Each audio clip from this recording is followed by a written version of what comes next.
Tervist, lugupeetavad! Ma alustaksin mitte sealt, mida näevad ette minu paberid, aga sellest, kus Raul lõpetas. Ja meenutaksin üht teist kirjanduslikku suurkuju.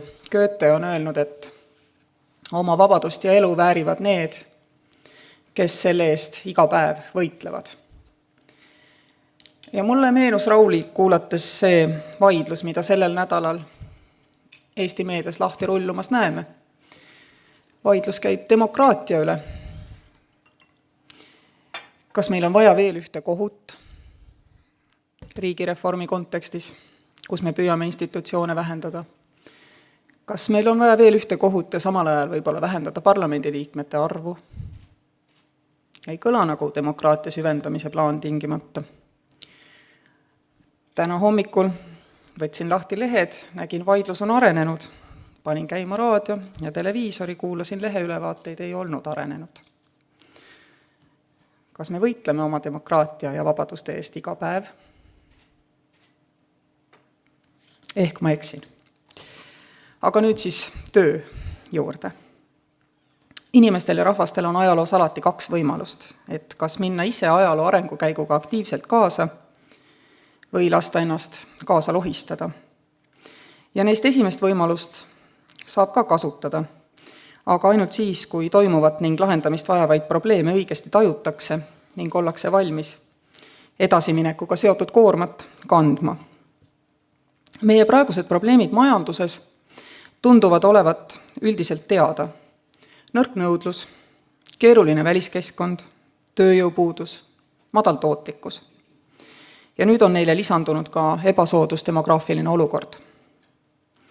Siiski tundub, et sellel pildil on üks oluline puudus.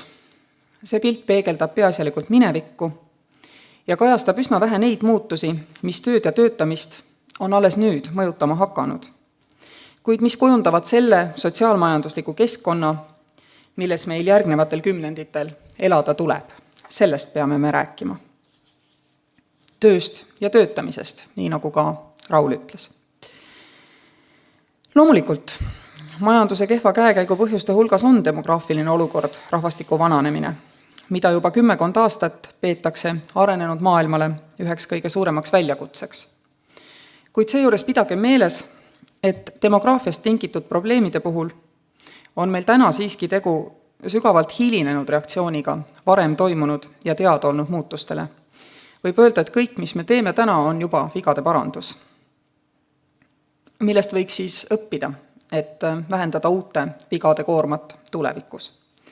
Me peame täna samavõrd või veelgi enam arvestama sellega, et praegu on demograafilisest olukorrast veel palju kiiremini hakanud muutuma töö ja et see muutus saab olema kiirem ja sügavam kui demograafilise olukorra muutumine, seejuures märksa keerulisemalt ennustatav.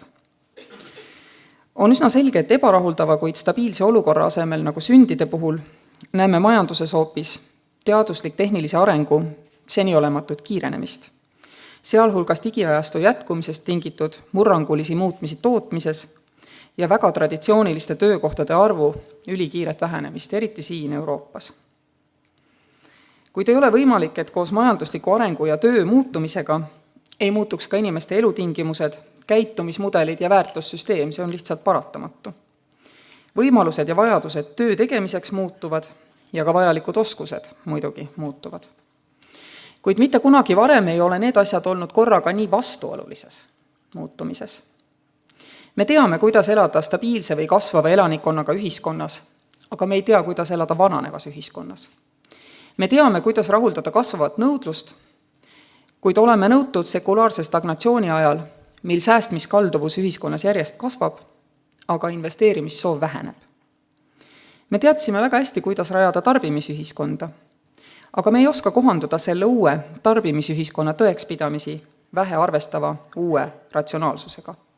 See tähendab siis seda, et kui minuvanune inimene teenis rohkem palka, siis ta töötas rõõmsasti edasi 40–60 tundi nädalas ja läks vabal päeval poodi, ostis suurema auto. Tänapäeval nad nii ei tee, nad töötavad 3 päeva nädalas, kui nad saavad endale seda lubada. Nii see lihtsalt on. Me oskame mõõta majanduse mahtu, aga mitte ühiskonna heaolu. Ja just sellepärast me alahindamegi demokraatlike väärtuste tähtsust ühiskondadele, puhta looduskeskkonna kättesaadavust, aga ka vaba aja hinda peale tulevatele töötajate põlvkondadele. Kuivõrd demograafilise olukorra muutumise, see on vähenenud sündimuse, eluea pikenemise ja sellega kaasneva elanikkonna vananemise mõjust majandusele, on räägitud mõnda aega, ilmselt räägitakse ka edaspidi, siis mina sellel küsimusel täna ei peatu. Aga ma räägiks pigem just tööst ja inimeste käitumismudelite muutumisest ning selle mõjust meie elule. Ning sellest, mida me võib-olla peaksime ette võtma, et olla valmis niisuguste arengutega kaasa minema.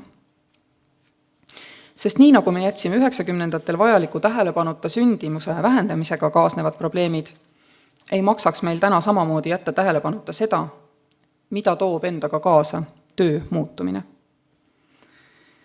Nagu juba ütlesin, keerulisem on mõõta ja prognoosida. Aga me peame töö ja tööga seotud väärtushinnangute Tammsaarest kaugenemisega oma tulevikuvisioonis iga päev arvestama. Midagi me ju ikka olukorrast teame, eks ole. Näiteks seda, et paljudes arenenud riikides, mõnevõrra ka meil, on seni aastatuhandeid inimeste käitumist ja tõekspidamisi otsustavalt mõjutanud toidu ja eluasemega kindlustamise vajadus. See on kõige tähtsam töötamise motivatsioonitegur ja see on väga kiiresti nihkunud tahaplaanile. Teaduse ja tehnoloogia abil on inimesed saanud üha suurema valiku ja otsustamisvabaduse. Töö- ja käitumismudelite vaheline sõltuvus ei ole täpselt prognoositav, aga mida me teame, teame seda, et töö muutumine toob kaasa muutumise inimeste käitumises. Me võime läbi ajaloo jälgida, kuidas kunagistest kaootilistest tegevustest, mis väga vähe tänapäevast arusaama tööst meenutasid, jõuti läbi töö tegemist distsiplineerinud põlluharimise, rangelt reglementeeritud ja sügava tööjaotusega tööstusliku tootmiseni, mis muutis vabrikutes töötavad inimesed möödunud sajandi alguseks tõelisteks inimmasinateks, kelle tööpäev oli selgelt allutatud konveieri rütmile ja kes pärast lühemat või pikemat õpet tunnist tundi, päevast päeva, aastast aastasse tegid 9–5 ühte sedasama tööd, isegi põlvkondade kaupa. See niimoodi oli ja inimesed olid selle üle väga uhked. Ma mäletan siiamaani ühte Vikerraadio intervjuud, ma arvan aastast 78, kus rääkis Sangari õmblejanna uhkusega ja minu arvates põhjendatud uhkusega sellest, kuidas ta on 32 aastat õmmelnud kraesid peale särkidele. Tol ajal ei olnud töötajate loovaks mõtlemiseks ega otsustamisvabaduseks peaaegu üldse tööprotsessis kohta. Ja me teame, et sellist arengut toetati väärtussüsteemiga nii kapitalistlikus ühiskonnas kui teistsuguses riigikorras. Aga oskus lahutada mis tahes töö lihtsateks elementaarosadeks on tänaseks välja viinud selleni, et elementaartööde tegemiseks, mida veel praegugi nimetatakse kohati oskustööks ja mille tegemiseks püütakse meeleheitlikult töökäsi leida, selle jaoks ei ole inimesi varsti enam üldse vaja. Ma arvan, et ei ole vaja juba siis, kui täna sündivad tööealised tööikka, täna sündivad lapsed tööealisse ikka jõuavad. Võib üsna kindel olla, et maailmas, kus masininimesi enam vaja ei lähe, ei ole vaja ka sarnast väärtussüsteemi, mis praegu paljudele igavese ja üldinimlikuna tundub. Siinkohal paluksin ma kõigil kohalviibijatel sügavalt järele mõelda, kas meie ettevõtete tulumaksuvabastuse süsteem soosib pigem masininimestele loodavaid töökohti, mis on kapitalimahukad, või siis tarkadele inimestele mõeldavaid töökohti, mis on peamiselt tööjõumaksukulude poolest kallid. Märkate ehk, et võib-olla oleme siinkohal omal ajal progressiivse sammu teinuna ajale juba jalgu jäänud. Töötamise tulevikule mõeldes tuleb arvestada ka sellega, et inimene hakkas töötama ja järjest rohkem tööd tegema ikkagi selleks, et endale ja järglastele kindlamat ellujäämist kindlustada. Hiljem ka selleks, et neid rohkemate hüvedega kindlustada. Ja nii edasi. Kuni töö maailma mitmetes piirkondadest järjest suurema osa ööpäevast ja inimese energiast endale võttis. Siis tekkiski mulje, et inimesed elavad selleks, et teha tööd. Sealhulgas tundide kaupa endale mitte meelepärast tööd. Ka selleks, et osta seda, mida tegelikult tihtipeale ei vajatud. See oli irratsionaalne. See on ka täna irratsionaalne ja see ei kesta igavesti. me võime selgelt tajuda, kuidas sellist suhtumist töösse jääb aasta-aastalt vähemaks. Sest seda ei ole ellujäämiseks ega normaalseks eluks lihtsalt vaja. Juba praegu võib kohata inimesi, eeskätt noori, kes paljudele tarbimisühiskonna tõekspidamistele vilistavad. Ja nad peavadki õigeks töötada ainult nii palju, kui neil nende endi valitud eluviisi juures vaja on. Ja õnneks see ongi, sest tootmise edasine areng suurele osale inimestest teistsugust võimalust ei jätagi. Täpselt nii, nagu tehnoloogiline areng võimaldas 100 aastat tagasi 8-tunnise tööpäeva kehtestamist, nii saadab ta alanud sajandil ajalukku sellesama 8-tunnise tööpäeva ja täna harjumuspärase kindla töörütmi. Mis asemele tuleb? Umbes nii, nagu enne selge tööjaotuse teket, tuleb inimestel jälle hakata ennustamatus kohas ja ootamatul ajal tegema enda jaoks uut tööd, iseenda teadmistele ja intellektile toetudes. Tuleb olla avatud uuteks väljakutseteks ka siis, kui see nõuab põhjalikku ümberõpet ja niimoodi sõltumata enda vanusest. Ainult selle vahega, et kui meie kutsume seda põhjalikuks ümberõppeks, siis noored põlvkonnad ei sõnasta seda, sest nende jaoks on see loomulik, nii nagu me ei sõnasta endale hommikuti seda, et ärkasin ja hakkasin hingama. Nii see käibki. Ühekordselt äraõpitava ja rutiinse töötegijate asemel on edaspidi ju vaja inimesed, kes oleksid õppimis- ja kohanemisvõimelised. Ja noored ongi selleks valmis. Neil puudub igasugune huvi töötada tööandjale sobivas rütmis. Nad on ennustamatud. Üks teie hulgast rääkis, et tema ettevõtte IT-juht ei tööta näiteks tugeva tuulega, sest ta purjetab siis. Paljud ei taha töötada 12 kuud aastas, vaid ainult pimeda ja külma aja. Ja kuna sellised inimesed saavadki ära elada oma valitud tingimustel, sest nende oskused on turul nõutud, siis ei ole tööandjatel mitte midagi muud teha, kui sellega kohaneda. Järjest rohkem. Aga vahel mulle paistab, et paljud meist arvavad ennast elavat nagu Alice peeglitaguses maailmas, kus endine töökorraldus võib nagu kassi irvitus õhku rippuma jääda ka siis, kui kass, see on endine töö ise, täiesti kadunud on. Ja mis veel halvem, mõned võivad rajada sellele ka oma ettevõtete tulevikustrateegia. Ja seda isegi ajal, kui senine väärtuste muutumine on juba väga selgesti tajutav. Täna ütleme me, et see on võib-olla halb, et kõik noored ei pea vajalikuks ega õigeks elada sellist elu, nagu on elanud eelnevad põlvkonnad. Mõistlikum on otsustada, et nad elavad sellist elu, nagu nemad tahavad. Ükski teistsugune arvamus ei pane neid oma arvamust selles osas muutma. Ja tuleviku väljakutsed ei ole nendele probleemid, sest nemad elavadki selle uuenenud käitumismudeli järgi. Jah, täna on neid ühiskonnas võib-olla 5%.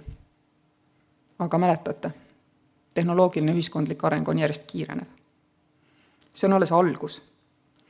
Arengukõver osutab, et töö ja suhtumine töösse hakkavad senisest pigem kiiremini muutuma.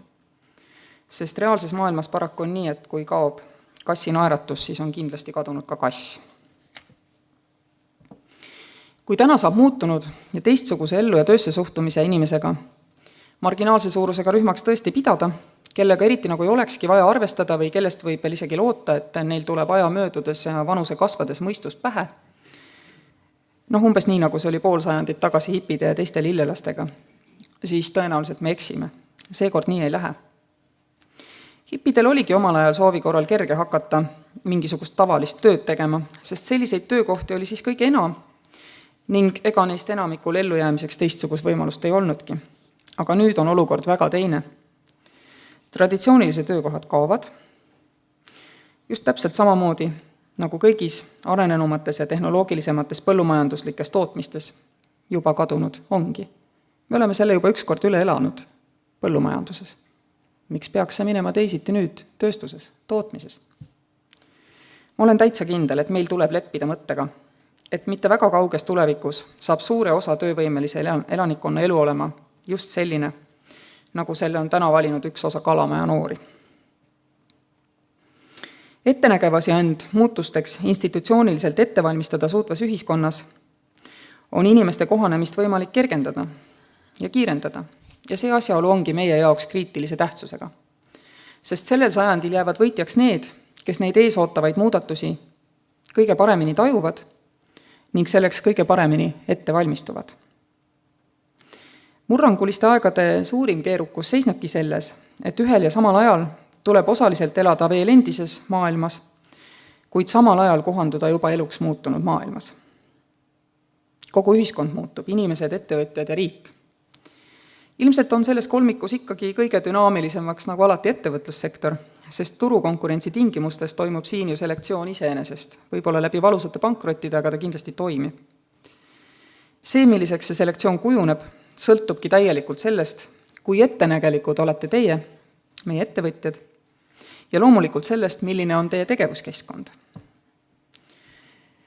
Üksikindiviididega asi nii lihtne ei ole. Esiteks peavad nad aru saama ja ka leppima sellega, et industriaalühiskonnale omane heaoluühiskonna mudel oli samamoodi üksnes ühte perioodi sobinud korraldus, aga mitte inimühiskonna sotsiaalmajandusliku arengu lõppjaal. Kui kaob see, mis oli meile tuntud töö, siis loomulikult kaob ka see, mis oli sellele tööle, sellele vundamendile ehitatud kindlustussüsteem. Ja see heaolumudel oligi just sel samal lihtsal põhjusel ajutine, et ka industriaalühiskond ise koos oma kõigi karakteristikutega osutus ajutiseks nähtuseks, hakkab läbi saama. Väga oluline on, et nüüd peab riigi institutsiooniline korraldus tagama muutunud olukorras elamiseks vajalikud struktuurid, mis oleksid võimalikult varakult paigas.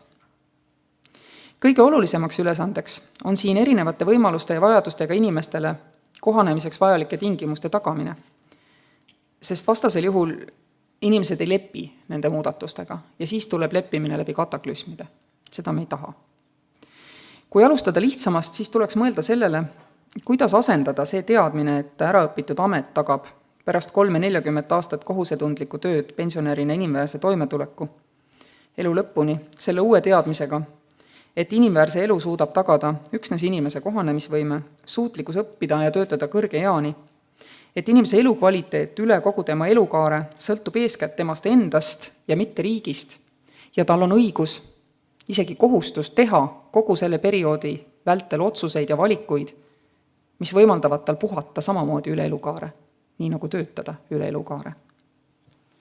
Et inimene niimoodi mõtelda ja toimida saaks, selleks peab riik ümber mõtestama oma sotsiaalkindlustuse ja sotsiaalhoolduse süsteemi, tagama inimese töövõime säilitamiseks vajaliku tervishoiu, ennetava tervishoiu ja korraldama elukestvat õpet nii, et inimesed saaksid koolituse läbi just seesugust ettevalmistust, mida pidevas muutumises olev majandus hetkel vajab. Muidugi peab endiselt kuidagi saama tagatud ka see, et inimesed, kes kaotavad ükskõik millal vanuse või tervise tõttu töövõime, ei jääks saatuse hooleks, vaid oleksid loodud tingimused, kus neil oleks võimalik valida elu ühiskodus, hooldekodus, omas kodus. Ning mis kõige olulisem, riigil tuleb nende tuleviku väljakutsetega toime tulemiseks toetada kõike seda, mis kogukondadel juba praegu aitab paljusid kohalikke probleeme iseseisvalt ja neile sobival viisil lahendada. Ja kõige keerulisem on see, et riik peab välja mõtlema, kuidas selliselt vahelduvalt töötavalt seltskonnalt koguda makse niimoodi, et kõike eelöeldut ellu viia. Me vaidleme täna selliste asjade üle, millal peaks algama pensioniga ja milline peaks olema pensioniindeks. Peamegi vaidlema, sest praegune süsteem kulgeb oma rööbastel. Aga me peame samal ajal arutlema selle üle, kuidas saaksid inimesed pensionisüsteemi ja ravikindlustusse panustada, kuigi nad ei tööta igal nädalal ega igal kuul terves aastas. Riik peab käima nagu mesilane õielt õiele ja korjama seda nektarit uues ühiskonnas. See ei voola enam jõgedena lihtsalt sotsmaksuna kohale. Me ei saa leppida sellega, et üha suurema osa inimeste elustiil ei sobitu meie ühiskonnakorraldusega ja siis seetõttu nad lihtsalt ei panusta meie ühiskonda. Võiksime, sest nad ju ei tarbi enamasti ka teenused, kuid häda on selles, et inimestel on kalduvus võtta lindpriilt ja vabalt just parimas teenimiseas. Ja hiljem, kui nad hakkavad vajama lastele haridust, endale ravi ja hiljem sotsiaalteenuseid, pöörduvad nad tagasi nii-öelda süsteemi. Ligipääs tervishoiusüsteemile tekib ju tavaliselt väga kiiresti. Pensionisüsteemile muidugi enam samaväärselt ligi ei saa, aga vahet ei ole. Elatusmiinimumi peab humaanne ühiskond ju tagama kõigile, ka neile, kelle pensionistaaž, mis põhineb süsteemis osaletud aastail, väheseks jääb. Me vajame ilmselgelt mingisugust uut mudelit, mis arvestaks selle ülehomse päevaga. Ja seda vajavad kõik ettevõtjaid, kes edaspidi peavad oma toote või teenuse kokku panema erinevatest panustajatest, sellistest, kes asuvad laiali kogu maailmas. Ja seda vajab ka riik selleks, et olla huvipakkuv tugi oma kodanikele ja soovi korral ka oma e-residentidele ning muudele inimestele, kes otsivad maailmas sellist progressiivset ja avalikku keskkonda, mis sobiks nende huvide, harjumuste ja tööga. Me näeme täna, kuidas näiteks Saksamaa on meist selgelt täpselt 17 aastat maas digiühiskonna loomisel. Miks 17? Sellepärast, et alles tänavu hakati seal koos ID-ga välja andma ka digitaalset ID-d.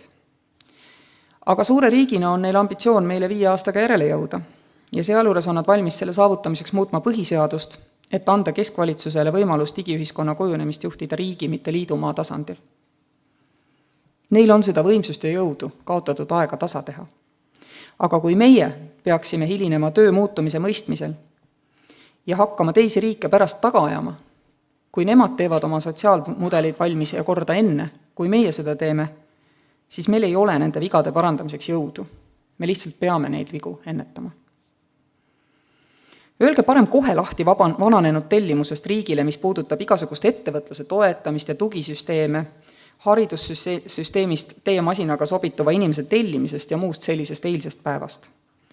Teie asi on riiki innustada mõtlema ülehomsele päevale, valima kriitilised põhiülesanded, milleks on inimeste tervis ja paindlik haridus, tervena elatud eluaastate kasvatamine ja ka seiklusvalmiduse tõstmine. Uue jaoks ressursi genereerimiseks tuleb paraku vanast loobuda. Midagi ei ole parata. Lisanduvat ressurssi saaks vaid suuremast maksukoormusest, aga ma millegipärast arvan, et sellest mõttest me keegi just vaimustunud ei ole. Tänan kuulamast ja jõudu tööle!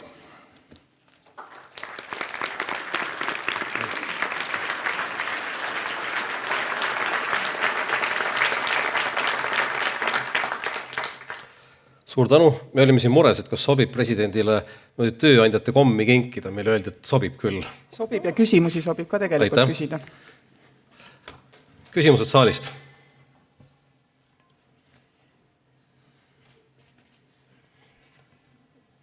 On üks küsimus. Erki Niitlan, Eesti Turbaliit. Väga huvitavad teemad on täna ja ma ütleksin, et üle aastate üks parimaid tööandjate konverentsi. Aitäh! Ja küsimus on selles, et tänapäevane ühiskonna areng ja tehnoloogia areng on oluliselt kiirem, kui suurem osa inimestest jõuab sellega kaasa tulla. Ja kui üks osa inimestest ka selle paindliku tööajaga suudab kaasa minna ja me räägime, et noorus suudab, siis tegelikult selle nooruse hulgas on ka palju neid, kes tööikka jõudes tegelikult veel ei suuda. Et kuidas me lahendame seda probleemi ja seda süvenevat lõhet, sest tehnoloogia kiireneb, aga meie mitte nii kiiresti. Ma arvan, et see sama asi, mida ma ütlesin, et me peame õpetama inimesi koolis nii, et nende seiklusvaim oluliselt tõuseks, on siin kriitiline. Sest tegelikult me räägime küll väga palju keerulisest tehnoloogiast ja tehnoloogilisest progressist, aga kui me mõtleme kas või viimase 10 suuremate nagu raha sissetoojate peale, siis need on naeruväärsed teenussektori teenused, mida ei olnud olemas 15-20 aastat tagasi.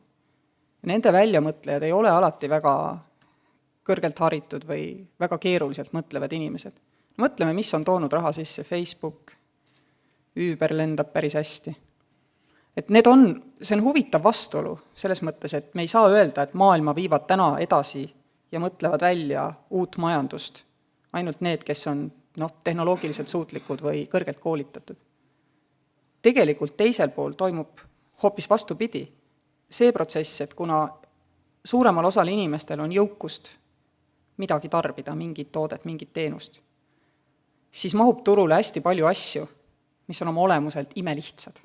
Ja need võivad täiesti vabalt tulla suvalisest kohast inimeste poolt, kes on käinud koolis võib-olla 6 klassi.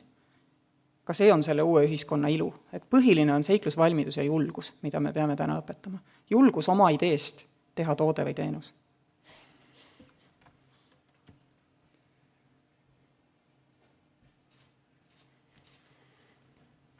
Üks hetk, palun, mikrofon tuleb kohe. Siia ette lauda, palun.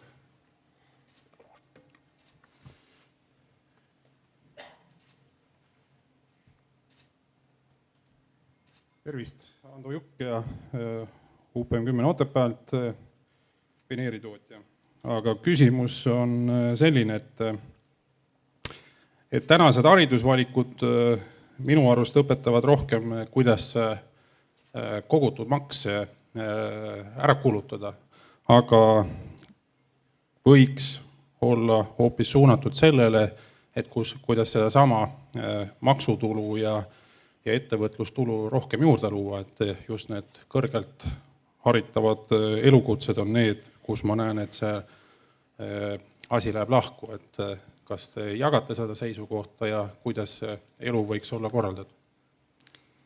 Teatud määral ma jagan, sest me ei ole seda ise küll kunagi omas kodus näinud, aga me oleme seda näinud ja arvanud 25 aastat, et see on meie eesmärk, et me jõuame ka ükskord sinna maale, et kus me lihtsalt maksame oma maksud ära ja siis riik rullib paksuteenuste teki lahti. Inimesed ei pea üldse enam muretsema iseenda, oma pere, oma küla, oma kogukonna saatuse pärast. Ja see teebki tegelikult tänased lääne ühiskonnad äärmiselt haavatavaks. Inimesed ei ole enam harjunud kogukonnana, iseendana, üksik indiviiduna reageerima ümbritsevale muutusele, nad vaatavad otsivalt riigi poole, aga riigil sai juba üleeile raha otsa. Et me ei ole seda ise näinud või kogenud niisugust heaolu ühiskonda, aga me oleme seda endale väga kaua eesmärgiks ja ideaaliks seadnud. Et ma arvan, me peame ausalt rääkima sellest, ka isekeskis. Et niimoodi see on. Ja mis puudutab seda teist poolt, siis samuti väga nõus, nagu ma juba ütlesin. Ettevõtlusjulgus uudishimu ongi see, mida tuleb arendada. Ja mis teebki kõige keerulisemaks selle ülemineku perioodi on võib-olla hea lihtne näide on, võtame siis hästi tehnoloogilise näite, et kui täna näiteks Eleringis Taavi Veskimägi investeerib raha elektrivõrkude toimimisse ja parendamisse, siis me teame, et viimase 30 aasta investeeringud, mida ta teeb, Elering, siis ilmselt natuke hiljem, kui tema seda juhib, tõenäoliselt tuleb suures osas maha kanda, sellepärast et elektrivõrku ei lähe ühel hetkel enam lihtsalt vaja. Aga me teeme ikkagi ka neid investeeringuid, sest et me tegelikult ei tea, milline on see hetk, kus me need investeeringud peame maha kandma. Me täna teame kindlalt, et me peame, nii nagu viimased petrooleumlampide ehitajad pidid. Ja see on see, mis teeb sellised üleminekuperioodid nagu kalliks. Ja mida vähem me suudame ülearu ette investeerida ja mida kiiremini me suudame muutustele reageerida, seda väiksemaks kujunevad meie üleminekukulud ja see ongi see, mida ma loodan, et Eesti ühiskond suudab teha. Ta suudab minimeerida need kulud sellele üleminekule.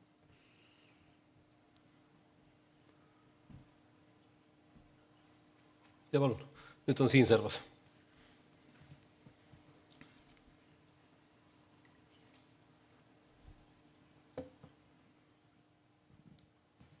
Arvin Mägin, Floorin.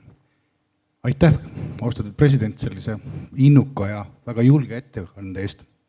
Aga Raul Rebane enne teid rääkis, et me on sellest üle-eestilisest unistusest puudu. Kuidas teie defineeriksite, mis oleks eestlaste suur unistus? Ma püüdsin alguses selle Goethe tsitaadiga sellele just vastata. Minu unistus ongi see, et me ei unustaks igal hommikul tõusta üles ja seista selle eest, et meie väärtused ja meie vabadused oleksid meile ka edaspidi kättesaadavad iga päev. Sest see arusaam, et ajalugu võib lõppeda, see arusaam, et demokraatia on garanteeritud, see arusaam, et sa võid öelda, mis sa mõtled ja keegi ei karista sind selle eest. Seda tuleb igal hommikul kõigi 1 miljoni inimesega üksteisele üle kinnitada. See ei pruugi muidu püsida. Nii et meil on tegelikult see eesmärk iga päev kogu aeg olemas. Natuke rohkem peaksime selle peale mõtlema.